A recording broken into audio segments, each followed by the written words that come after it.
Grace, mercy, and peace are yours from God our Father and from our Lord and our Savior, Jesus Christ. The kingdoms of this world are endowed with power. The kingdoms of this world are endowed with wealth and glory. The kingdoms of this world need wealth and power and glory in order to fulfill the vocation that God has given them of keeping order in this world. The kingdoms of this world have militaries. The kingdoms of this world have wealth to finance them. The kingdoms of this world advance in technology so that their militaries may stay at the top of their game and so that they may maintain their power over the other kingdoms of this world. The rulers of these kingdoms of this world are arrayed in glory. They have fine clothes. They drive or are driven in expensive automobiles and in some of the fanciest airplanes that the world has seen. If they were in the ancient world, their armies would be armed with swords and shields. They would march into battle to the sound of the drum, with their leaders riding on a horse, carrying a sword uplifted in triumph. Not so the Son of David. The Son of David rides into the traditional capital of the sons of David, Jerusalem.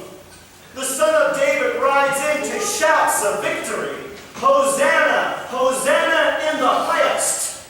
Hosanna means Lord save us, but used in the context sung to the Son of David, we would say it in English, long live the King! And there are crowds that go before him, and there are crowds that follow after him, but they are not armed with swords. They bear no shields. They will fight no wars. And he rides no horse. He rides a donkey, a beast of burden. Your King comes to you, O Zion. He is gentle and he is humble.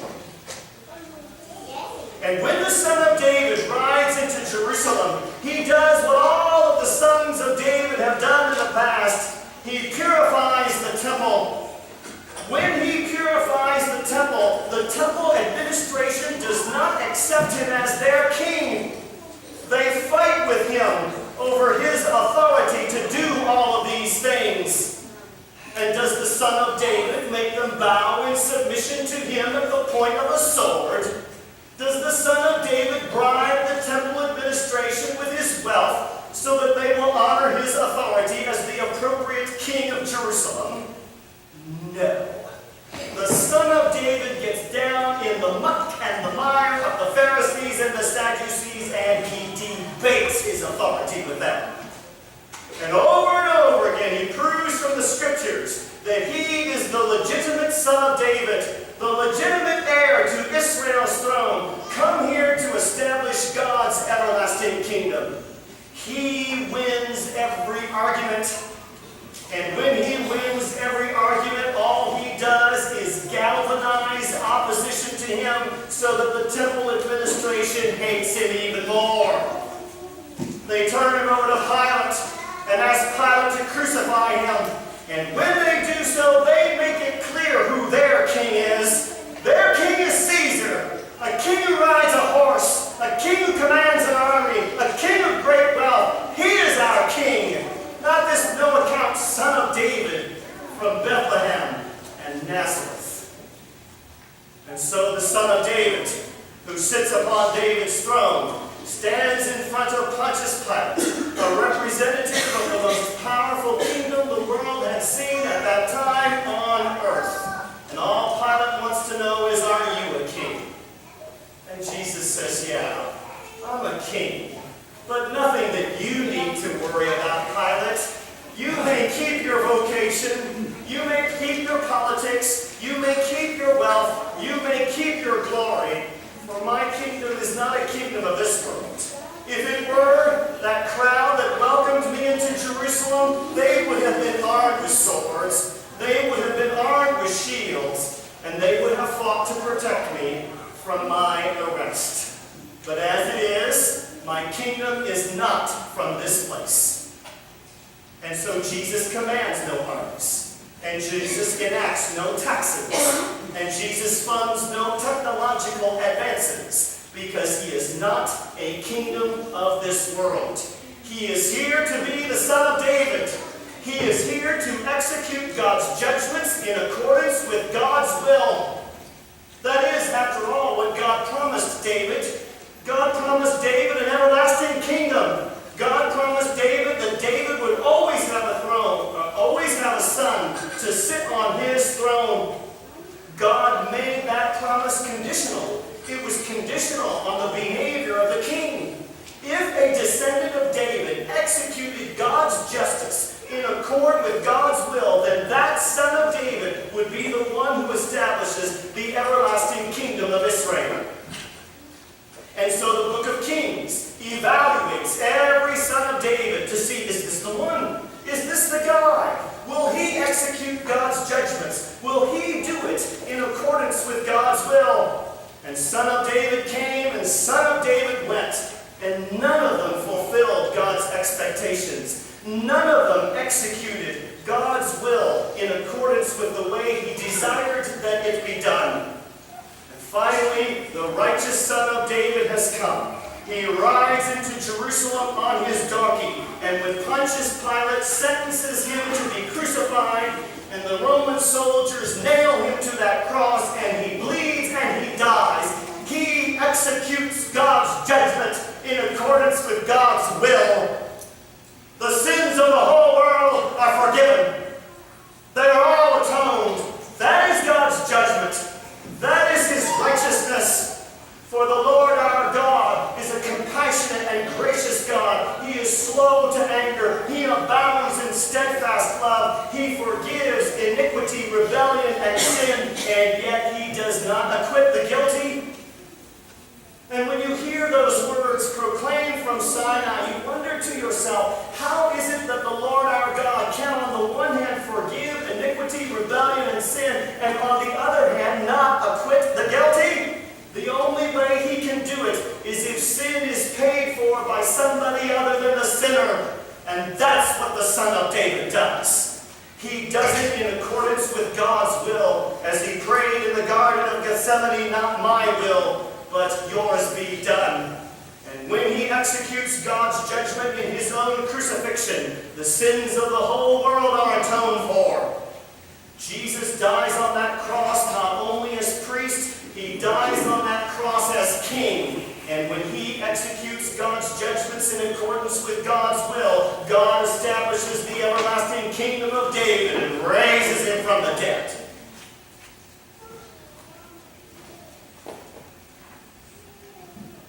With all of their glory and all of their might, the kingdoms of this world are temporary. With all of their wealth and all of their power, and with all of the fear that the kingdoms of this world generate in the hearts of their own citizens and in the hearts of other citizens, all the kingdoms of this world eventually end. Do you know the names of the Roman emperors? Do you know the names of the Greek kings of old? Do you know the names of the Mongols who ruled over an empire from one end of Asia to the other? Do your children know them?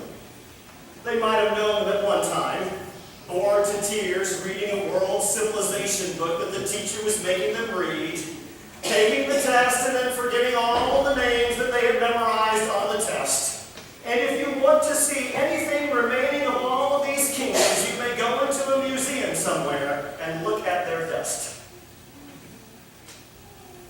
And if the Lord permits world history to go on long enough, the kingdom of the United States of America will be no different. Eventually, thousands of years from now, grade school children will read through their world civilization and yawn over names like Bush, Obama, and Trump, wondering what any of this has to do with the real world and with real life. And they will go to museums and look at our Constitution and look at the fragments that are left of our flag.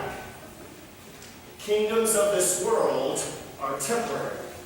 The kings who rule over the kingdoms of this world are temporary. They cannot give life. All they can do is deal out death. That is all that they have the authority to do.